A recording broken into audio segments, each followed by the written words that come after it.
Hey, good afternoon, everybody. Uneducated Economist. So I just found something in the Fed Beige Book. It's kind of like a summary of how we are economically, and I think it came out of the Seventh District. I'm not sure. I'll put a link to it down in the description. But what I found interesting in here is that they mention ghosting, right? Employers being ghosted by their employees, like literally no show, no call, never to be heard from again. And it just blows me away. I can only imagine the reason why this is happening is because there's so many jobs out there right now that the younger generation really doesn't have any respect for trying to find a job or having a job because there's so many opportunities right there to go work for somebody else, you know? And so like if they find a job that pays $2 or $3 more an hour, they just up and quit the other one and not even tell them. They're just like, just quit showing up and go to this other paying job, you know? And I remember when I was in high school, like if you had a job, even if it was like at a fast food restaurant, people like envy you. You know, they were like, "Oh man, you got a car, you got insurance, you got gas." Like we lived out in the country, so having a car and being able to be mobile was like a huge deal. You weren't stuck out in the middle of nowhere, right? And and I remember like my first job was working. I built crab pots, right? Like I would put these commercial crab pots together, and for the commercial fishermen to go out and catch the Dungeness crab out here off the coast. And I remember everybody was like, "Oh man, that is so rad! How do you get hired on out there?" And I'm like, "Man, this is a nasty, dirty job, and everybody's drunk around me." But it didn't matter because I had that money in my pocket, you know, and they loved that. And I remember like like when I got hired on over at the lumber yard and I worked myself up into the foreman position, I would have people come and work for me and they would be there for like, until lunch and it'd be like, "All right, man, I'll see you after lunch." And they'd be like, "All right." And then I'd never see them again. And I'd laugh and I'd be like, "Oh God, they can't handle a simple little lumber yard job, right?" And I would laugh about that. And, but then other guys would come to me and they're like, "Hey man, I got this job, and they're heading up, their boat's leaving in a couple of weeks going up to Alaska. Can I give you 2 weeks notice and come back at the end of the season and hopefully get hired back on with you?" And if I had room, you bet, man, I would totally hire you back.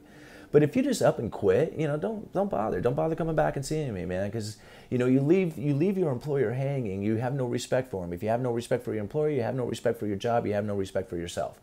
So even if you work for a jerk, work it as if you own it, right? Work it as if you own it because that's showing that you have respect for yourself. And the people in your community are going to recognize that. And then when it comes time to get another job, they're going to be like, "That dude worked for that jerk and he loved his job." All right? And they're going to see that and they're going to, and you're going to have better luck finding employment later if you have respect for yourself, respect for your job, and respect for your employer. So if this is such a growing trend that it actually gets mentioned in the Federal Reserve book, the Beige Book, that I can only assume that we are losing respect for employers, for our employers, our employment, for jobs, for work. Okay? There's no respect out there for it. Like, I remember when I was sitting, I'll let you guys go here in just a second, but I remember I was sitting like unemployed, doing odd jobs, just trying to do whatever I could to try and come up with the house payment. And I was down to like my final weeks. I mean, I had no more money left. I had exhausted all my stuff. Like I had no more savings. I had nothing left to sell. I was done, right? And a mutual friend was talking with a company. He was at another lumber yard. And he was talking with the manager there, and he said, "You wouldn't believe it, but a guy just turned in his notice today.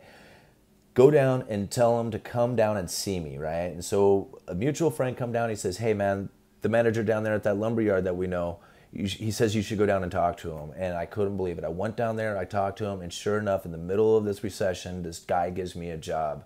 Unfortunately, that later on that lumber yard like shut down, but it gave me that opportunity. It gave me 3 years to finally like get my bearings back, get something solid under my feet again, so I could move again. So I could do things. And I was so thankful that guy, like I felt like that dude had saved my life by giving me that job. And I was so thankful for it. And even though it didn't pay very much and I mean, it barely was enough to get me by, but it got me by. And that was the whole point. So yeah, I feel bad for these employers who are being ghosted by their employees. Even if you're a jerk and you're a jerk to your employees, you probably deserve to be ghosted. But the fact is that these people who are ghosting you, they have no respect for themselves, for you, for work in general. Okay, so don't do that, guys. Be good employees. Be good employees, and you'll always be and it'll benefit you in your life later on. Okay, because people are going to recognize that, and they're going to talk about you being a good employee. All right, Uneducated Economist. Talk to you guys later.